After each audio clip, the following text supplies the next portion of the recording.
Good evening, ladies and gentlemen. Thank you for joining us on the program this evening.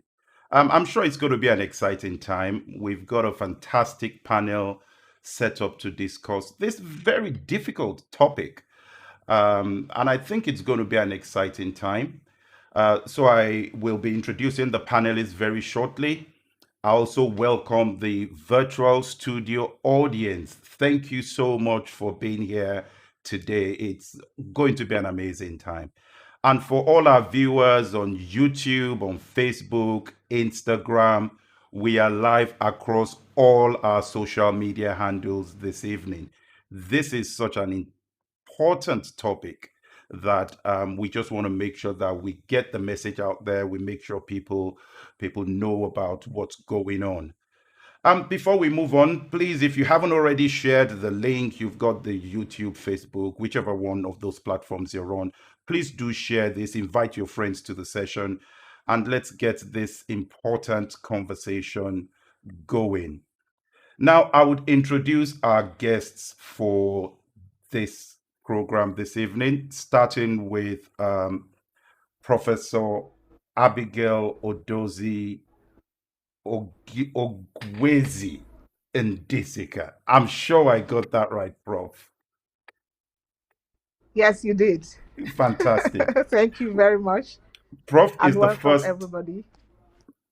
Prof is the first female professor of the Department of Mass Communication, University of Lagos in Nigeria, one of the premier universities in the country. At different times, she served as the head of this department. Her research interests is in the gender dimension to development and strategic communication. She has worked across multiple sector projects and with a number of multilateral and bilateral agencies. Prof, you are welcome to the program this evening. Thank you for having me. All right. I'll move on to our second guest. Um, I think congratulations should be in order, Doc, because our guest this evening, Dr. Ferdinand Osuagwu, was just a few days ago appointed by the American Psychiatric Association to the Committee on Climate Change and Mental Health. Congratulations to you on that appointment, Doc. Thank you very much. Dr. Osuagwu is a general psychiatrist. He's also a child and adolescent psychiatrist. He's based in Michigan in the United States. He's a board certified in adult psychiatry.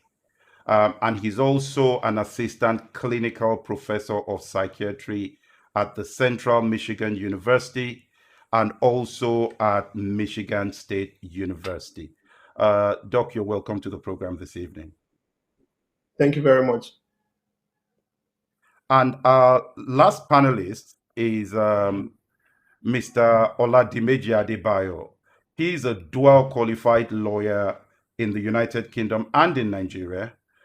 He's a practicing solicitor, and his specialization is in family and immigration law. So I think he's well qualified to help us deal with some of the legal challenges that I'm sure are things we need to deal with when we're looking at the topic for tonight. And for those in the virtual studio, I would say that thank you very much for being here. We're going to go through some of the questions, some of you pre submitted questions. We're going to look at those questions in a minute. But before we go into the details of today, would like Prof, who is chairing the session today, to share with us a few words, and then we'll start dealing with the questions once she's done with that. Prof, over to you. Okay, thank you very much, and good evening from Nigeria because I'm speaking from Nigeria. First, to our hosts, other panelists,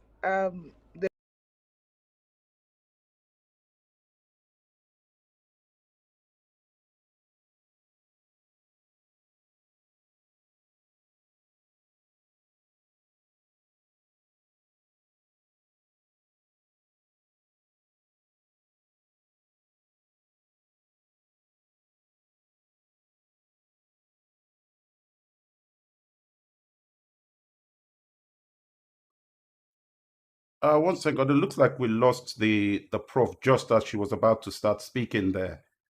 Um, while we wait for her to get back on, let me just pass this quick information to us regarding the format for today. For those who don't know, who may just be joining us online, we do have a studio audience today, a group of people who have um, submitted some questions that they want to ask to the panel. And in future, we're also going to be making sure that we give you, our viewers, the opportunity to be part of this virtual studio audience as we step into all the different social issues that are coming around. So what we'll do, I think we have Prof back now. We'll switch back to her and we can move on from there. Prof, do we have you Sorry back about now? the breaking. Yes, sorry about the breaking transmission. It's the new normal, and we have to learn to cope with it. The Absolutely. important thing is that, yes, we're gathered today. This is the inaugural town hall meeting of Interface Media, and it is a global platform for engaging on development discourse. And through this platform, we'll be giving voice to the voiceless. And as we move on today, you'll recognize that the issue we're going to discuss actually is trying to address the plight of those people who don't have a platform like this to speak. And so, through this town hall, we'll be trying to amplify issues and draw the attention of duty bearers to the plight of right holders. For me, I'm glad to be part of this auspicious gathering today. Uh, when I was approached to be part of the panelists and even to chair it, I had no choice but to accept to chair this discourse. Today, we'll be discussing gender based violence, commonly referred to as GBV. It's an issue of increasing importance. And regrettably, during the COVID-19 period, we all saw that there was a spike as the cases of uh, COVID-19 on the rise.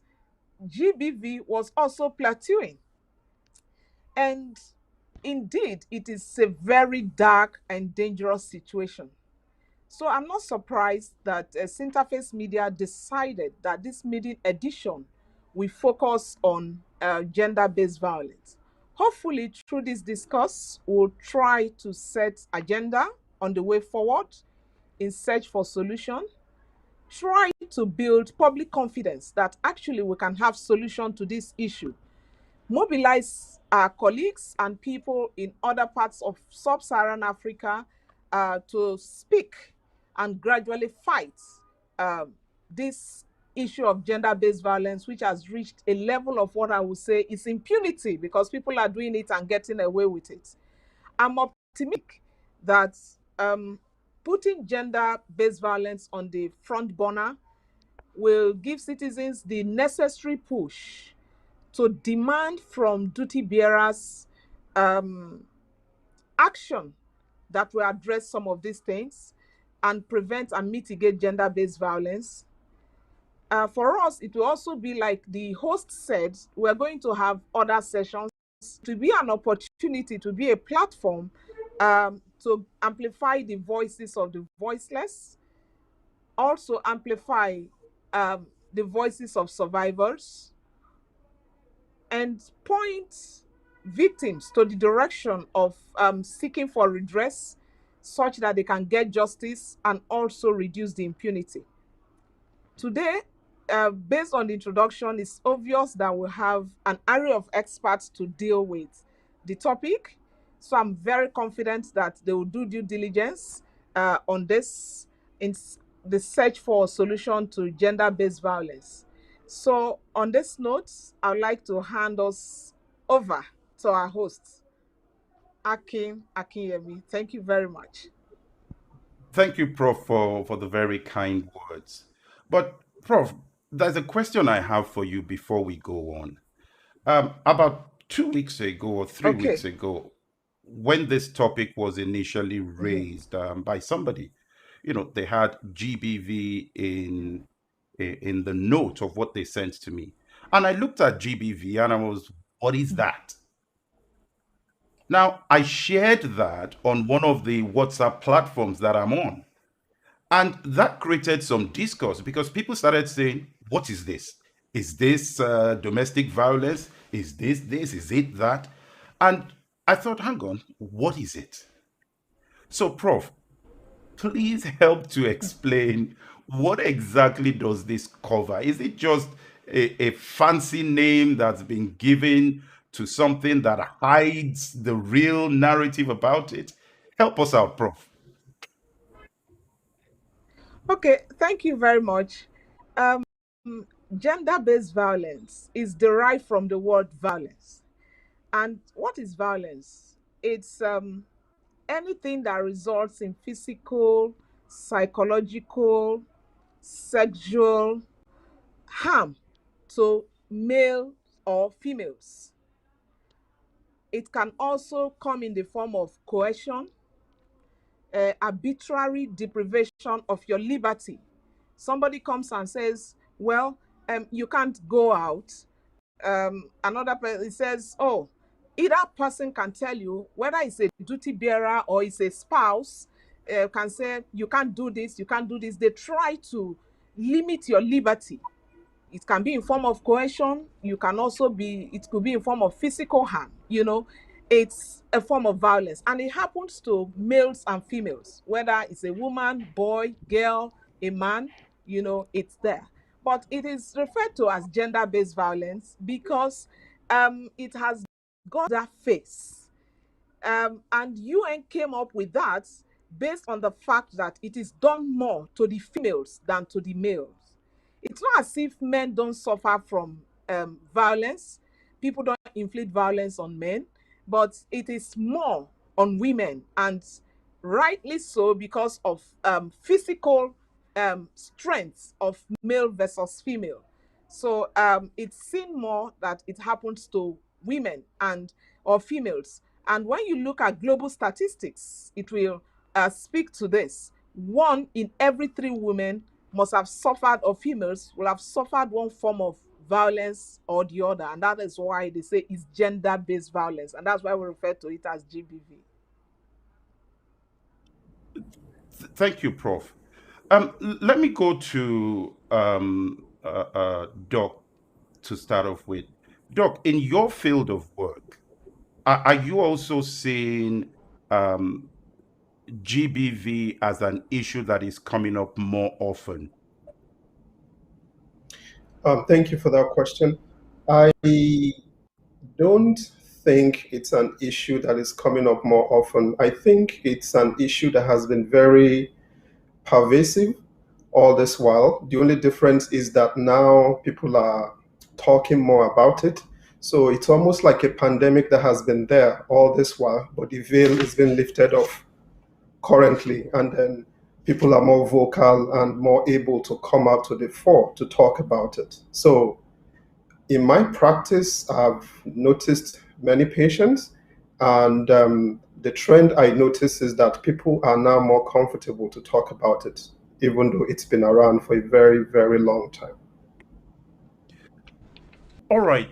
We have Johnson here, who we would want to ask. He's got a question that he wants to put to the panel. Johnson, do you want to go ahead with your question?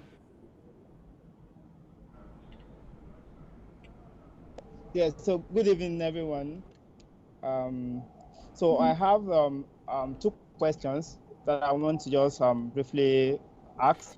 So one is, given the widespread nature of gender-based violence across countries and continents, and the statistics from the World Health Organization that 1 in 3 women has experienced some form of gender-based violence. So what kind of provisions do we have in law to address these kinds of issues?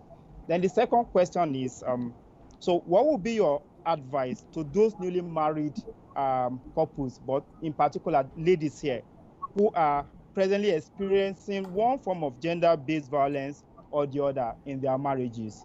Thank you so much. Thank you for that.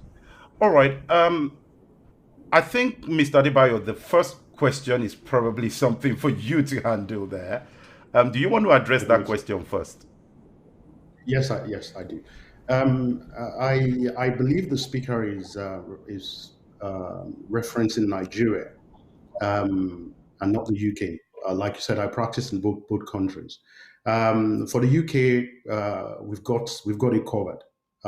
Things dealing with domestic violence, sexual exploitations, the law are there, and we apply the law fully. In Nigeria, it depends on the part of the country where you are, the part of the country where you are. So in places like Abuja, Lagos, Oyo, Ekiti, we have laws that are specific to gender-based violence. However, if you go down to the north, where we still use what we call the penal code, it is quite difficult to not just getting a conviction, but even to bring matters that has to do with GBV to court. So, in summary, yes, we do have laws, but it is particular to states. It's not national. The spread is not that. It's not national, unfortunately. But progress has been made, and like the doctor said, there is more awareness, and people are speaking up. And I believe as people are speaking up, the National Assembly will listen and make laws that will reflect that this is a pandemic, to be honest. All right, Prof, let me come to you for the second question from Johnson there. In terms of what sort of advice would you give to someone who's just gotten married and is experiencing this kind of issue in that marriage? What kind of advice do you give to that person? Well, thank you very much. It's unfortunate, but there's always solution to those issue, and there's no one cap fits it all for all. It depends on the situation. But generally, there will have been kind of things to look out for you to know that someone violent. And sometimes too, I think I'm happy the board certified psychiatrist is here. So many things could lead to it. Some men may not show such traits pre-marriage, and someone gets married to such a person. The reality is that there are so many dimensions to it because of the stigma attached to people who get separated or they are divorced, and the kind of operating environment, like our legal expert said, this person is asking this question in Nigeria. So people will say it's better to remain married than to leave the marriage. And based on that, some people have actually lost their lives in the process. So they have to study the situation, go for counseling, and look at the realities. Like one preacher, the preacher is late. She said that when it gets to the point of violence, she will not encourage anybody to remain in that marriage. She will encourage them to separate. And after review it if they need themselves. If they don't need themselves, then they proceed to end it. But most times when you go to some religious leaders, they will pray about it and they will continue, but they will not live with you inside that house.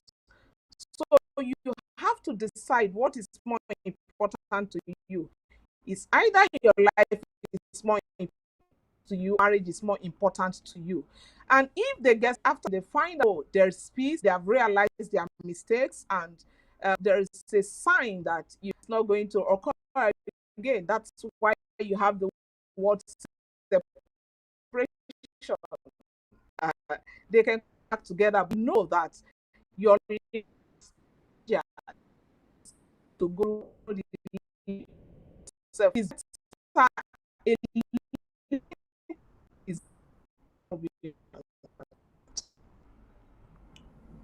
All right, I think we had some bandwidth issues there from what Prof was saying, but I think the crux of the issue there is a societal issue there that needs to be addressed, and I think we will come back and deal more with that particular point in terms of how you deal with the situation in the context of a marriage.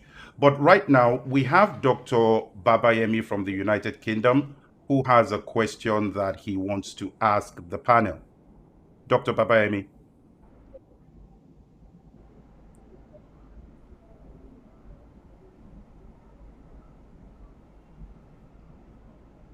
Dr. Babayemi, I think you're on mute. So sorry, I'll start again. Good evening, everybody. And thank you for the opportunity. My question is dentally related. We know that generally speaking, adults usually seek dental treatment when they're in pain. And this trait sometimes can be passed on to their children. Of course, children depend on adults to take them for dental service if ever they want to. But what we noticed, especially in the context of gender-based violence, is that this is often not the case. And as a result, it can end up leading to dental neglect. And of course, dental neglect, as we know here in the UK, for example, according to the British Society of Pediatric Dentistry, and allow me to quote what they define dental neglect as. It says it's the persistent failure to meet a child's basic oral health needs, likely to result in serious impairment of a child's oral health, growth, or development. Now, my question to the panel is this. When do you think, especially in the context of gender-based violence, when do you think it's best to intervene to the benefit of the child, rather than wait until something gets seriously bad before we intervene? Thank you. Doc, do you want to pick that up first and address that point? Yes, I think Okay. the Was way. it talking just? Go ahead, Prof. Okay. Was it just referring to the health of the child or other basic things? 1 second. Dr. Babayemi, do you want to clarify your question? Okay, so yes, it's all the basic things that we're talking about because we're talking in the context of gender-based violence. Really, from a dental neglect perspective, some of the things that we pick up is that you see children with rampant caries where they have multiple cavities in their mouth. I mean, if you see a child of 6 or 7-year-olds with multiple holes or cavities in their mouth, that certainly is not the child's fault. It's got to be the fault of an adult or parent or carer who's meant to have oversight of the child. Now, if for some reason the mother in this case is being abused by the father, then invariably it's going to pass on to the children. And what we see is that sometimes it's best in our judgment to take cognizance of that. And so that's why I'm asking the question, when is it best to intervene? The dental aspect we can fix. It's the other aspects that we're worried about. Thank you. Okay. All right. I think, Prof, you have a point there. Do you want to go first and then I'll go to Dr. Osuagwu to answer that? Okay, that's fine. Thank you. I think that I like this dimension to this discourse. One of my students did a project on gender-based violence. And she found out, is a lady that did that in cases like this, when they get separated or they get divorced, the children suffer the more. And tying it together based on the question the audience, one of our studio audience asked, the reality is that in current times, people are talking about women empowerment. And most times, not just the woman that suffers the violence, the children also partake from it. And the girl child education, empowerment of women, it's one way to deal with this. Because if a woman is educated, a woman is empowered, she will know the value of preventive health. She will know the value of preventive health. We tell them, when you have your children, make sure you go for immunization, go for checkups and all that. But somebody who is ignorant may not know what to do. And that is where the welfare system will have to come in. That is where the law enforcement officers have to come in. Hopefully, like our host said, next week there will be another opportunity to discuss this. I think one of the panelists will be able to share with us. And our legal expert on this panel talked about the laws. When you talk about Lagos State, for instance, when you report matters like this, the Lagos State government will have a way of getting duty bearers to account. Whoever the parents, particularly the father who has neglected the child, and they have a way of taking over and they move on with the child. And some, they have shelter where they keep those children. If they know that the woman can comfortably stay with the children, they would demand that the father sends support. But here, most times, nobody talks about the children. And Akin, I believe that these are some of the takeaways from this debate, from this town hall meeting, particularly in countries like Nigeria. We're talking about Sub-Saharan Africa, where men go scot-free, where duty bearers go scot-free. They abandon their duties either because they are separated or they are divorced, and the man is busy enjoying himself somewhere. He doesn't know what is happening to the women, to the woman and the children. Or woman, on the other hand, has the economic means and will not be humane enough. A mother should be a mother to think of what to do, to make the child live in good health. And I also think that our healthcare professionals should draw the attention of law enforcement agencies and child rights groups to issues like this. If we don't hide, then impunity will stop. We need to speak out. We need to speak up. So it's a whole round. All of us are involved in it. You have the child rights group, you have the law enforcement officers, you have the medical officers that will notify a state government. I think that happens in Lagos State. For instance, you take your child to them to treat for any form of violence, they will call them. Even if you say, oh, no, I don't want to make any issue out of it, because the laws are there. They also hold the medical experts accountable for not notifying the right state apparatus, the right state structures to deal with it. And that is where enlightenment comes into play, that you have to enlighten us to know what to do. We should continue to sensitize people, sensitize mothers, and sensitize those people who are having custody of the children and they don't have the wherewithal, so that they can seek for help. And government and law enforcement and rights group, we take up such issues. Thank you for that, Prof. Dr. Osuagwu, what's your take on this issue? So thank you very much. That's actually a very good question. Usually for management of such situations where you have what the person who asked question was asking about, it's a two-pronged approach. If you're dealing with a minor, by definition, somebody who is less than 18 years old, we as mental health workers or people in position of authority are mandatory reporters. What that means is that if you see anything, be it dental neglect, physical neglect, emotional neglect, anything that you feel could jeopardize the safety of the child or the well-being of that child, you have to report to the Child Protective Services.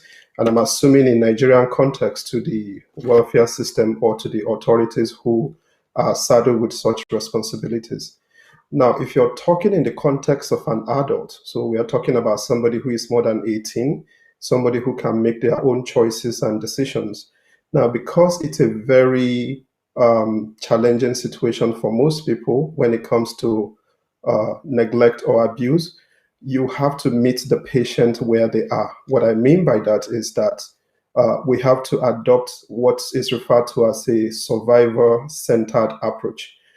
You have to allow the patient to make that choice, and you provide the resources and the psychoeducation to let them know, hey, if there is abuse, there are options and choices that you can make to help yourself to be whole or to be away from your abuser. But usually most of the time, if you don't see any safety issue, it's usually left to the adult person who is the victim to actually be proactive, to be willing to, seek out for this help. But if it's a child, you have to report. Mr. Adebayo, quick question for you here. There's a question here on YouTube that I want to put to you, and I think it's an important one. It says there is increased awareness, but speaking out as a victim of abuse is not really that easy. Though there are laws, but lots of socio-cultural factors keeps victims stuck with their abuser. How do you speak out in that context, Mr. Adebayo? Do you want to help on that? Yeah. I mean, before I answer that question, I think majority of victims don't even know sometimes that they are being abused. Many see gender-based violence as just about violence. That it's when you actually physically abuse me, maybe through a punch or something like that. But it's more than that. So, like the Prof said, emotional abuse is it comes under GBV. Financial abuse as well comes under it. So people need to be aware of what encompasses this GBV. In terms of speaking out, it's and in terms of it's a difficult one. It's a very difficult one, and it's mixed with culture, the fact that the stigmatization.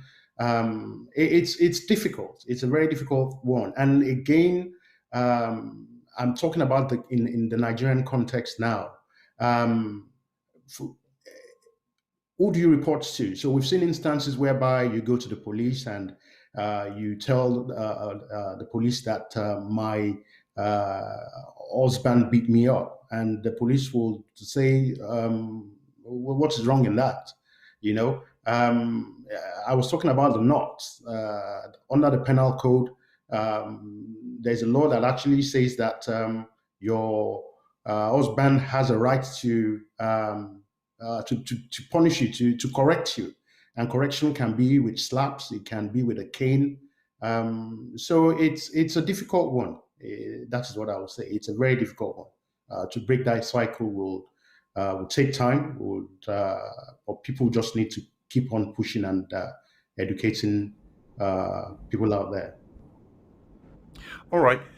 Thank you for that. There is a question here from the studio audience. I will read this one out. And I think, Mr. Adebayo, this is one also for you to address here. And this is the fact that we are having quite a lot of, there's an increase in the number of cases. How prepared is the legal system to deal with the sorts of cases we're talking about? And just to put this in perspective, there is a report from the United Kingdom perspective that said last year there were about 2 million GBV cases.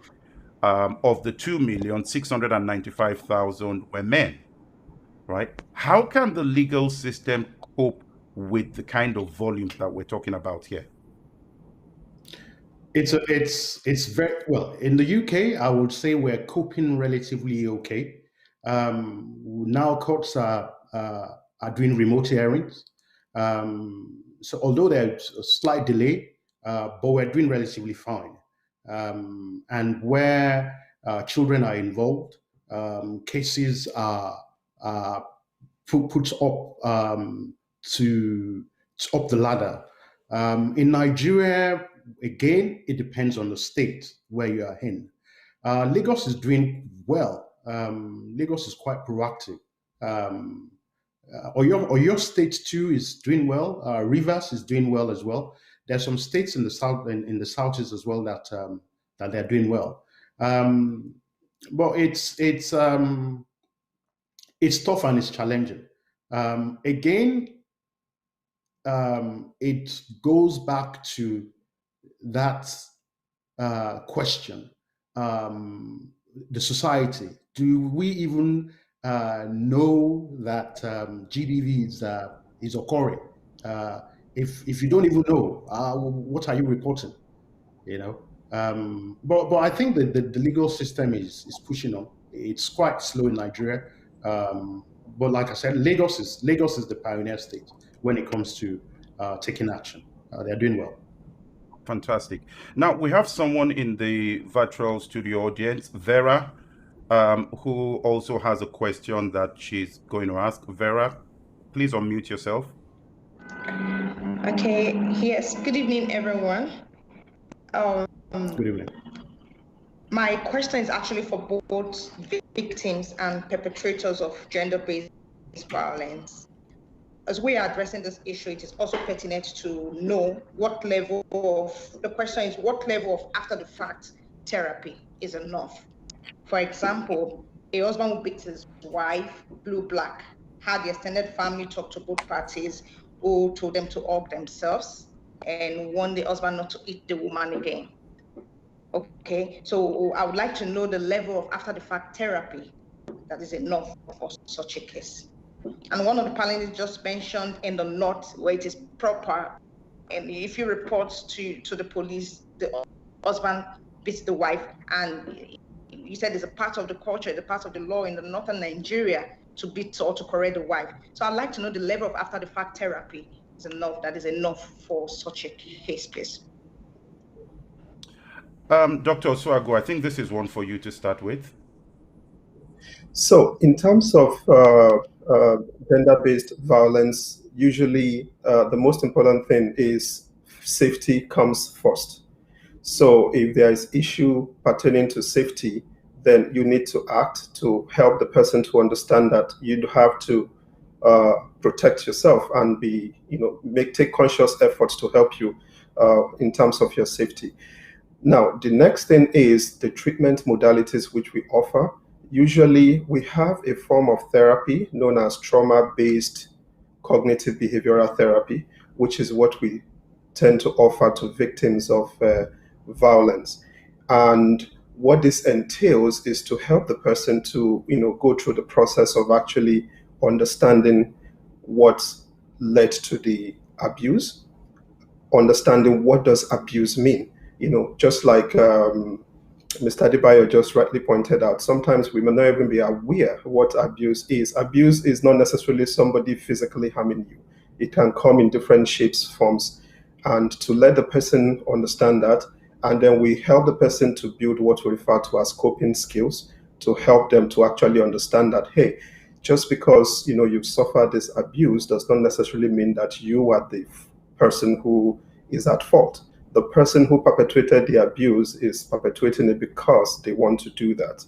And then for the person who is perpetrating the abuse, apart from making sure that they face the legal consequences of their actions, the other thing is providing them with anger management classes. I do know in our culture in Nigeria, we don't understand that sometimes people can actually go for training to help them to figure out how to better manage their anger and control themselves so that they don't resort to physically harming others as a way of, letting out anger or issues going on with them.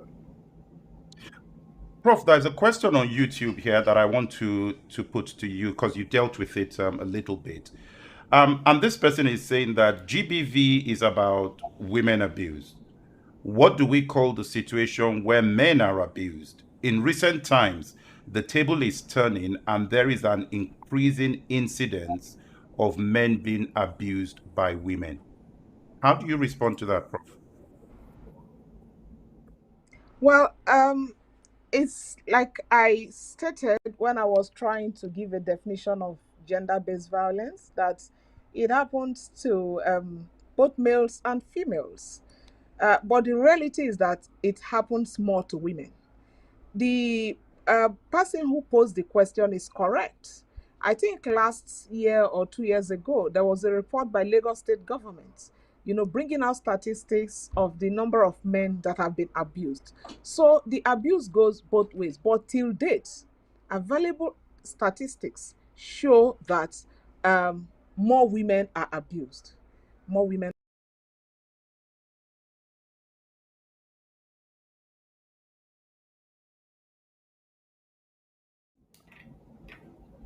All right, Prof, you dropped off a little bit there in your conclusion. Oh, okay. Now, let me go back to you, Dr. Osuagwu. And the point I want to raise Yes. is this. What goes on in the mind of perpetrators when they're dealing with issues like this? How can we nip it in the bud before this thing even starts to get to the point where the perpetrator starts to do their work? How do you nip it in the bud? So the key component of this is to have a concerted public enlightenment campaign to let people understand that it is not okay to abuse another human being, either physically, emotionally, or whichever way you have been doing it. It's not okay. And having this kind of discussions and talking to people, it's a good way to start. And then the other thing is that the society itself, as large, it's a microcosm of the individual homes that are each and every one of us come out from. So, as fathers, as mothers, have we had those conversations with our children to let them know, hey, son, it is not okay to abuse another female, or my daughter is not okay to abuse another male, or be verbally abusive towards them. So public enlightenment campaign is one key thing we need to do to try to reach out to people.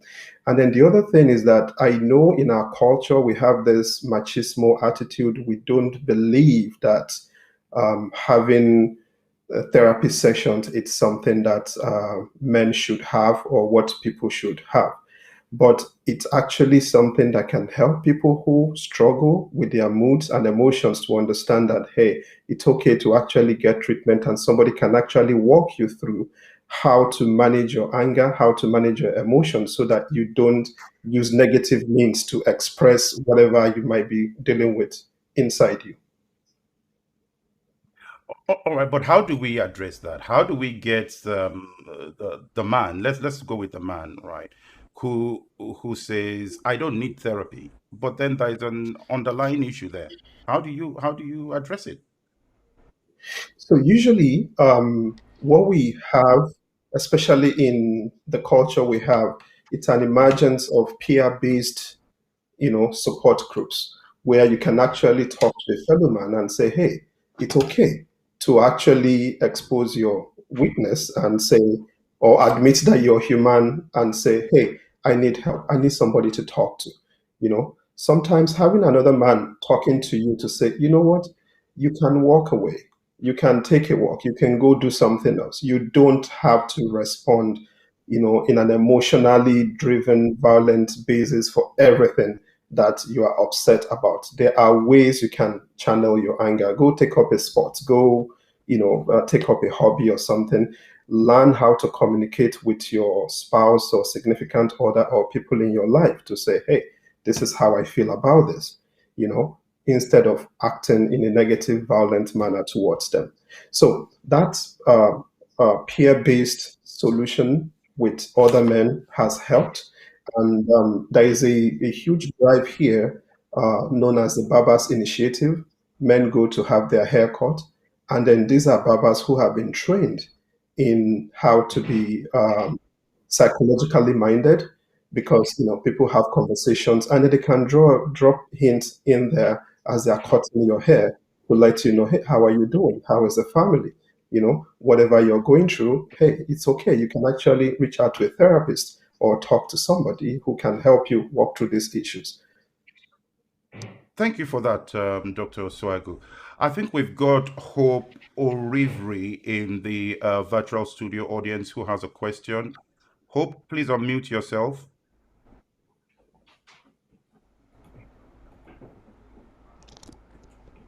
Hope, can you unmute yourself? Okay, hello. Yes, I have done that. Can you hear me?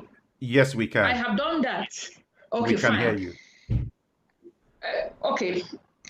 We know that GBV impacts negatively on victims, but we still see a culture of silence. Most people do not speak out of fear of stigmatization or victimization. What do you encourage such victims to do in such instances? Prof, let me start with you on that one. How do we overcome stigmatization and the fear of that keeping people? And then, Mr. Adebayo, I'll come back to you after that. Prof. Okay. Thank you very much. Thank you. I think that we are beginning to see more people speak up, though the stigmatization is still there. When the legal expert was addressing the issue of going to the court, I tell you that a lot of things frustrate victims from speaking up. Sometimes you can be in court for 5 to 10 years and you don't get justice. It's that bad. You know, all the adjournments, for instance, in Nigeria, all the adjournments, before you know it, they say they've transferred the IPO. There is the burden on the victim to go look for that. I think that from the legal perspective, the judiciary has to encourage beyond sensitization, because even those that have been sensitized and are aware of their rights, when they try to fight for their rights, the system discourages them from fighting for their rights. But stigmatization, for me, it's better to be alive. And there are so many help groups, self-help groups now, where people are encouraging people to speak out. And on this platform, let me also credit Lagos State government. They went to the extent of, that's the domestic and sexual violence response team, went to the extent of going to sensitize community leaders, sensitize everybody to speak out. And that even neighbors should go and report. And I think we need more of such encouragement. For me, I still maintain that it's better to be a living dog than a dead lion. So people gradually are trying to speak up, and as we continue, we can never have enough of the sensitization, and that's what we're doing here. That, you know, you are human, don't leave yourself to be killed by anybody, because most people that kill their spouses never intended to do. Hiding, they have been hiding it, and so at the end, you know, it's either they get maimed or they kill them in the process. So we'll continue to encourage them, and that is where our traditional leaders should come in. Our sensitization should go beyond media advocacy. We have to get to a point, just like the example I gave with Lagos State government, where many more states will begin to do that. And as our legal experts said, it's because of the constraints of the law. So as many more states adapt the VAP, you know, Act, you know, we'll have more activities around it. We'll continue to sensitize people. And for me, I always tell them, speak out. You can never, people can say, oh, why are you always complaining? Others are enduring it. As our expert in psychiatry has just told us, you know, first, it's your survivor that, you know, should be uppermost in your mind. You know, it's to be alive. It's when you are alive that you can be in a marriage. It's when you are alive that you can take care of the children. So your safety first. And that is why you have all these protection orders telling this person, don't go there, don't go there. So it's better to speak out. I insist, it's better to speak out. And we'll continue to encourage them. And we should also sensitize those people who violence or commit any form of violence that is leading to the impunity. And that is why the numbers are spiking. Thank you for that, Prof. Mr. Adebayo, do you have a response to that point? So how do you, from a legal perspective, what can you do if someone is not willing to speak out about the issue they're going through? What can you do? Well, if the person is not a child, there is hardly anything you can do. If the person is an adult and that person decides to keep quiet, unfortunately, there is little or nothing you can do. For a child, just like the professor said, there people who, for example, in the medical field, a doctor, a teacher, they have it's mandatory for them to report to the police if they find out that an abuse has taken place on a child. But going back to that issue of stigmatization, I just want to add to what Prof said. In order for us to, and before I say that, I think things are getting much better uh, for domestic violence. We can see that there's things are gradually improving, and I believe it will continue to get better. But I think our entertainment industry in Nigeria has a big role to play in this stigmatization issue. I mean, I see skits of people. I think there's some very popular ones like the Tauma and who get hits of like 16, 20 million views. And I think these are the kind of people that can help doing short skits and sensitizing people to the fact that, look, there's nothing wrong in speaking out. There's nothing wrong in, if you're a victim of domestic violence, there's nothing wrong in talking. Don't keep quiet.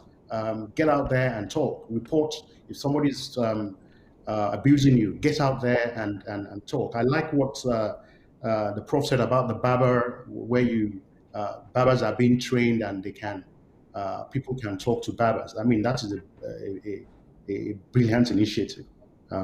So yeah, it's stigmatization. It needs to be tackled. It needs to be seriously tackled, and people need to speak up, and people need to be educated and be told that there's nothing wrong in speaking out. All right, thank you for that, Mr. Adebayo. Dr. Osuagwu, there is a question on YouTube here for you that I'm going to read. But before I do that, we have Sam Ejiwumi in the virtual studio audience who has a question. Sam, can you please unmute yourself? Can you hear me, please? Yes, we can hear you. Go ahead. All right, then. Thank you very much. I mean, it's interesting the way gender-based violence are being addressed, and we see a lot of NGOs and advocacy groups they are springing up trying to address the issue, which is a good thing, yeah. However, we could argue that in this part of the world, in Sub-Saharan Africa, corruption is an everyday thing, and justice is not really guaranteed for victims because you see a lot of times where the rich get away with murder and a lot of impunities. There was a recent case where someone spoke about an abuse, and it's an iPad person. In a matter of weeks, the person came out again and recanted the statement, even with the father. What is the view of the panel on issues like this?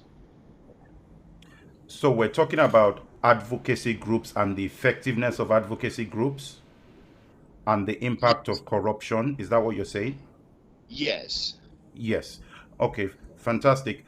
Mr. Adebayo, do you want to deal with that from a legal perspective first? Yeah, right. Yeah, I agree with what he said about the fact that people do get away with crime, so to say. But I think where this is where the media has a role to play. I remember a case in Ibadan where a woman who used to work, in fact, she's a lawyer, and she used to work in the Attorney General's office. And she stabbed her husband, and she was charged with murder. Because she was a lawyer and she worked in the prosecution's office, they were going to sweep that under the carpet.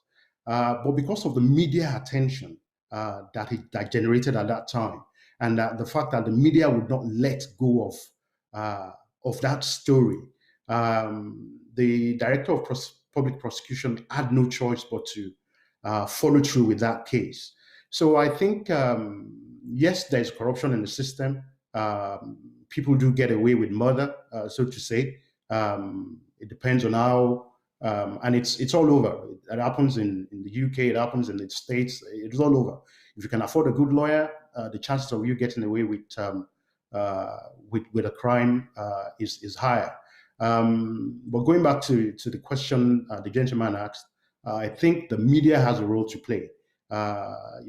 Once it's in the public domain and they don't let go of that story, people in authority will act. Thank you for that. Dr. Osuagwu, there's a question here.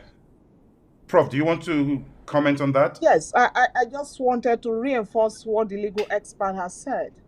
We've had a case that we've been pursuing, and they've all said, "Oh, go and settle," and it's been on and on. And the victim stood up in court and even took the brief from the lawyer to say, "I want judicial pronouncement on this matter, and that I'm a citizen and I demand the protection of the state." It was then the magistrate had to backtrack to say, "Well, I can't force the victim to settle out of court." Right now, that perpetrator has absconded. They've issued a bench warrant. They can't find him. So I just wanted to reinforce the fact that when you insist on your right, the judiciary, no form of corruption will silence you. And you have the option, of making your views heard. And, you stand your ground. It may take a while, but the wheel of justice is slow, but it will grind the perpetrator to a halt. And we just have to have that at the back of our minds. Thank you for that, Prof. Dr. Osuagwu, there's a question here which says, what is the medical advice to abused women, especially those who may have some sort of religious connotation to their not wanting to come out? What is your view on the role religion plays in this issue? Thank you. That's a very, very wonderful question, because I do know from the context of where we're coming from, especially in Sub-Saharan Africa, religion plays a very, very huge role in the way we conduct ourselves, what we believe, and what we do. And most of the religions in Nigeria will probably advocate on the side of people staying in their marriage, and divorce is frowned upon, and separating from somebody is frowned upon from most religious contexts, which I know is pervasive in Sub-Saharan Africa. However, having said that, your safety is paramount. Once again, your safety is paramount. There is no substitute to your life. So, if you are having issues with safety, violence is involved, it is time to get help. And also, you might be actually helping the individual, your abuser, if you actually speak out to get help. Because instead of waiting for him to kill you and be sentenced to life imprisonment, or sentenced to death, it might be better to be separated for him. Maybe that will be a wake-up call from him or her to get help before things get out of hand. So I understand religion will say stick it out and pray and all that, but then the same Bible also tells us that heaven helps those who help themselves. Okay, so if your safety is at stake, please leave and get help. Thank you for that, Doc. There is Tosin Adeshile. I hope I got that right. Forgive me if I didn't. Please unmute yourself so you can ask your question.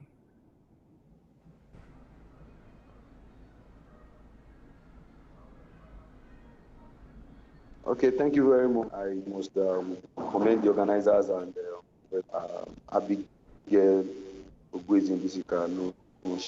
I seen her picture on the flyer.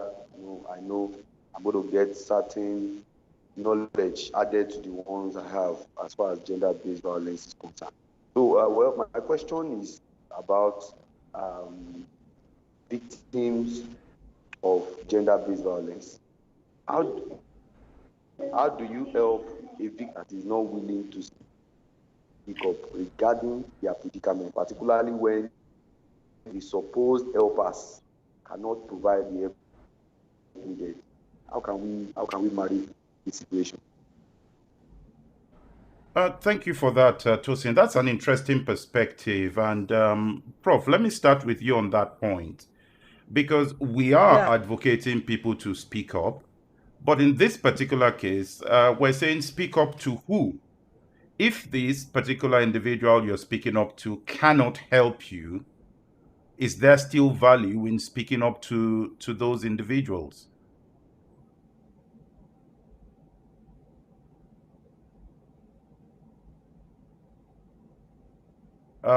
Prof, can you hear me? Oh, I think there's some bandwidth issues there. Mr. Adebayo, do you want to respond to that first? And when we get Prof back, we get her to respond to that. To be honest, I'm at a loss. That's a very difficult question. How do you help somebody who doesn't want to be helped? Looking at it from a legal standpoint, there is nothing you can do except to, just like the doctor said, to educate the person and make the person to be aware that, look, you might actually be helping the abuser here, you know, and hopefully if that person sees the big picture, that person will act and talk. Again, I go back to that education, enlightenment. It's very, very important. Why wouldn't somebody who's been abused talk? Again, stigmatization is one of the biggest things. If we can educate people for people to be aware that, to be aware that, look, there's nothing wrong in separating.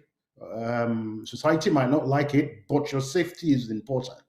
You know, I think we'll be able to get those people to speak up.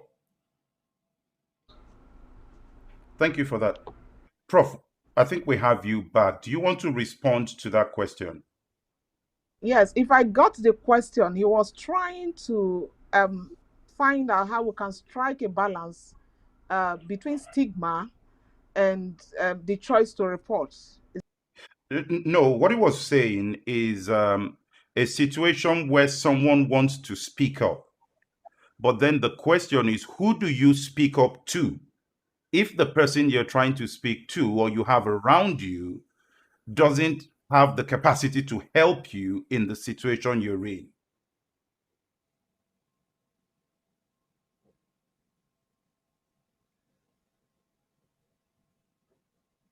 Did you get that?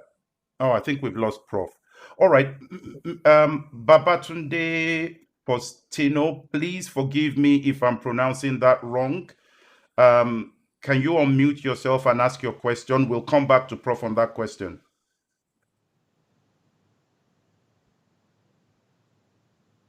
Go ahead. Please unmute yourself.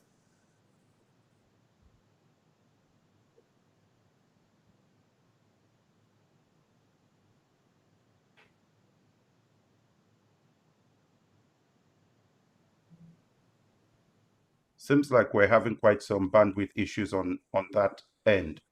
But okay, I think we have Prof back now. Okay. Can you hear me? Yes, we can. Excellent. It's internet, but it's the new We normal, understand. like I said. We understand that. Okay. I think that both certified and the legal experts have spoken to that issue. The reality is that your safety is paramount. And that is why you must report. At least you can even have state protection, even when litigation keeps, the person is bad from seeing you. And for anybody, particularly an adult, once you're both 18, I'm told, once you're both 18, you should know what's right or wrong. And your safety is paramount. And going to throw it before you, you choose whether you want the stigmatization or you choose to die. So I've saved you life and death. So you choose. And we can never stop sensitizing people, because in behavioral change, where you are today will be different from where you will be tomorrow. Today, you make line to say, better you stay and die there. But in a few years, nobody wants to lose a loved one. And perhaps as it gets closer, you've seen somebody that it happened to, you will change your position. So the solution to that is continuous sensitization for people who are victims, is telling and showing all the available options for the person to take a decision. But if it's a minor, If it's a minor, I think that once those things are reported, I speak for Lagos State where I am, to take on such issues, and the safety of the child is paramount in a situation like that. Thank you. Let me try Babatunde Faustino again, just to see if we can get you. Babatunde, I'm switching over to you now. Can you please unmute yourself? Okay, looks like we've still lost Babatunde there. All right, let's move on to our next question here that we have. And this relates to how we address the archaic societal structures that cause people to think, and particularly men, to think, oh, we're superior to the women, and therefore we need to be treated slightly differently from the women. Prof, let me start with you here, because one of the issues, and I think that Mr. Adebayo spoke to this, but I want you to speak to this more, is how do we use the power of media to change the narrative that assumes a rape victim, particularly the female, are always guilty? They're the guilty ones. Then, secondly, there is the common view that the victims called for it. It was the victim who put themselves in a situation where they invited the perpetrators. Prof, how do you respond to those two questions? First, the media. Secondly, the fact that the victims were the ones who called themselves and invited the perpetrator. Okay, thank you. I think that the media surveils the society. They look at what is around, just as you pick this topic and decide to deal. And so during this one media piece that I wrote, within a space of how many months, I could outline several commentaries on GBV. They were published in the newspaper, and so the media is working, and they will continue to work. But sometimes people don't want to speak. The media cannot manufacture. Say, no, please, I don't want to be seen. Nobody should talk about it. I can't talk about it. But we continue with our sensitization. That's the work of the media, and that's why we are here. That is what we're doing, and we'll continue to do it. We can never have enough of it. We'll continue to saturate the environment, with information on what it is, how to identify an abuser, where to seek from, and how to also make the law enforcement agents and the judiciary to do their jobs. So we can never have enough of it. It's we'll continue to do it 360, room for improvement anyway. We are not there, but there's room for improvement. But I think that we also credit much that they have done. And so the second question is on how do you stop an abuser or something? The second question is the common view. How do you address the common view that the lady called victim for it? called for it? Well, it's very unfortunate to assume that. It's very unfortunate to assume that way. Take this scenario. Let's paint this scenario. When you go, they say, okay, like you said, you called for it. You met the man. Well, you met the man, or some would say some law enforcement officers will even make fun out of the lady. But how do you now address a man who rapes a 2-year-old, a 6-month-old, a 4-month-old? Did that person call for it as well? It's in the brain, like this the medical, the psychiatric expert said. It's in the human brain. That is it's a mindset, and that person needs.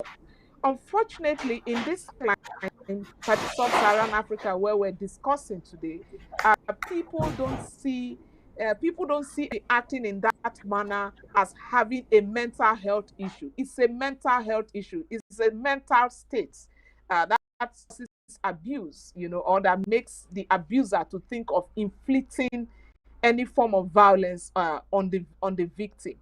But having said that, I also think that the hand that rocks the cradle rules the world.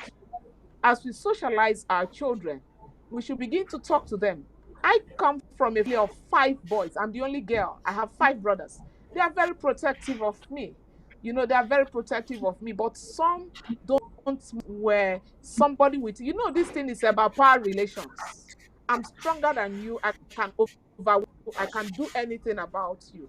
So it's about power relations. And we should begin to think in the socialization, how we socialize our children to relate with people, to respect males, to respect female. We are all created equal by God. My biological makeup does not make me a lesser human being.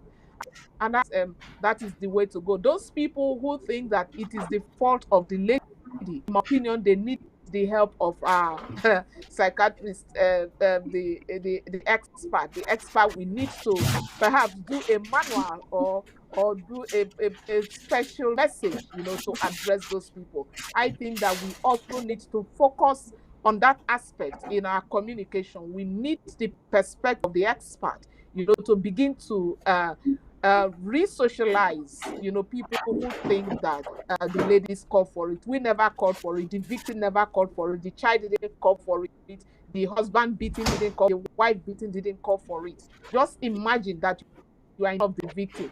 It's about power relation and it's about dominance, and we need to deal with that. It's a mental state. Thank you for that, Prof.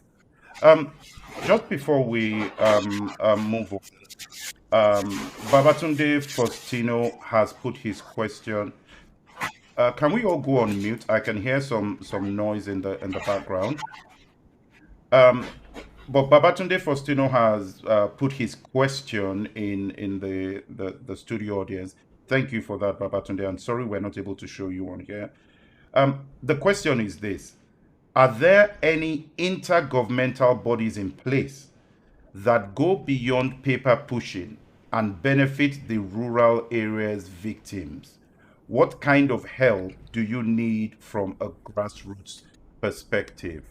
Dr. Osuagwu, let me start with you on that point, because what we're looking at here is, and I think we've seen this a lot, where so many NGOs spring up all over the place. You get funding, but the funding just goes to administrative stuff. It never really helps the people on the ground.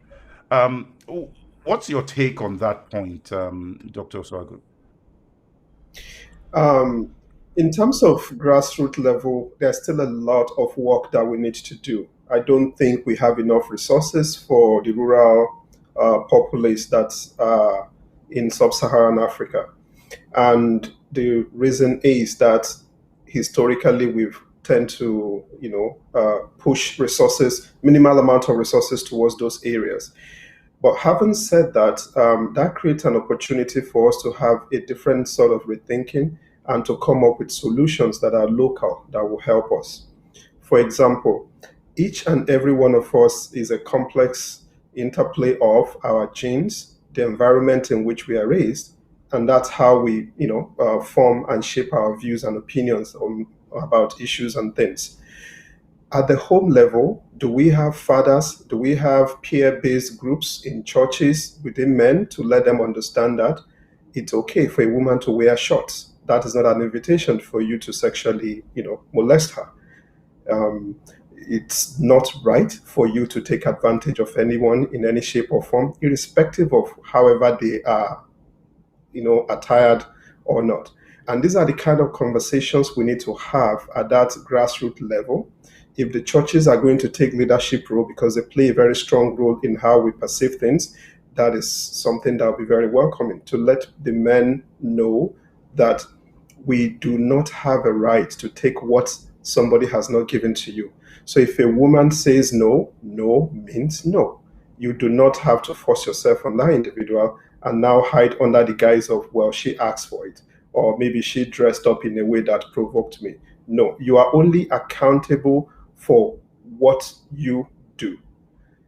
You should not allow what somebody else wear or, put on make you do something that is not right. So at grassroots level, there's still a lot of work that we have to do, but there is room for improvement and how we can go about doing this using our own local solutions that can be more sustainable in the long term. Prof, do you want to respond to that question? Yeah, I think that it's so said. The reality it's beyond mass media messages. Religious leaders want you to sermonize it. And I also think that there should be more engagement with the religious leaders and the traditional leaders on matters like this.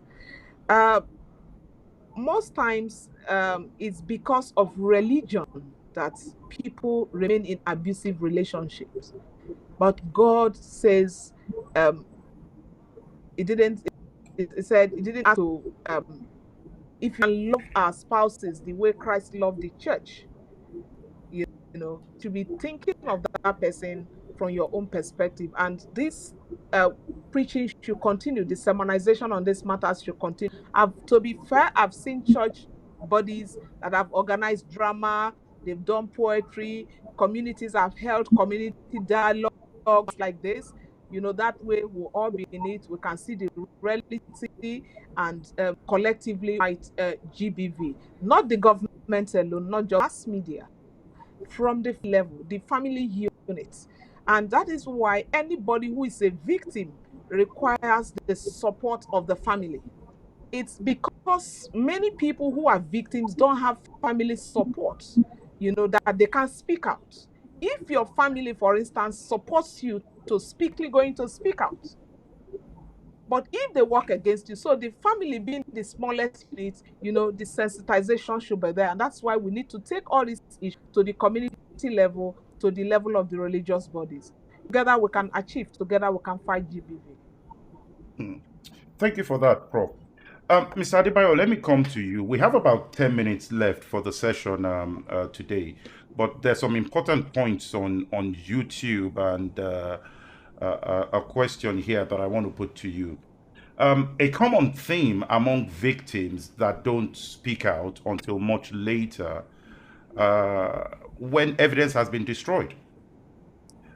So, Mr. Adebayo, what do you do in that sort of scenario where someone was abused maybe as a child, there is now no evidence, and the person is now speaking up 20, 30 years later about issues that occurred when they were younger? How do you deal with this kind of issues? How do you build evidence that's admissible in courts?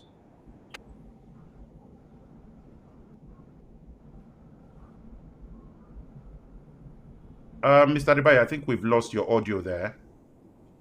Can you hear me now? Sorry. Yes, we can. Okay, so I was saying that in Sub-Saharan Africa, it's almost impossible. So past abuses, not just even abuses that have happened long ago. Even for example, again, I go back to the north. If the penal code says that if a child has been abused and the matter gets to court, that there has to be corroborative evidence. That means somebody else must give evidence that abuse occurred, and we know that is almost impossible to for that to happen. If we go back to places like the UK, what they do is, um, they they have investigative techniques, questioning. They bring in experts to see whether this person is telling the truth or not. They look at past history. But when we come back to Nigeria, for example, unfortunately, our police is not that equipped to be able to investigate past abuses. It's a shame, but that's the reality. That's the reality. Thank you for that. There's a question here on YouTube that I would want to pass to the panel. In this case, this person says that the challenge here most times is not stigmatization, but the belief by the victim that the abuse is a private issue and not something to be made public. I know that has been spoken about already to some degree today, but Dr. Osuagwu, how do you address that? right? I think it's a private issue. I don't want to discuss it with anybody.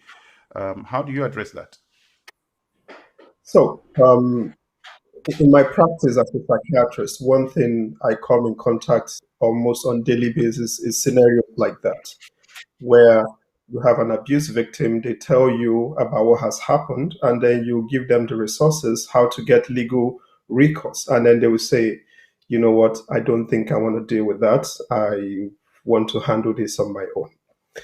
In as much as we try as much as possible to encourage them to seek legal recourse, but the reality on ground is that if you're 18, it is actually your choice whether or not you want to make a report. If you do not want to make a report and your provider does not see any safety issues, there's pretty much not a lot that your provider can do.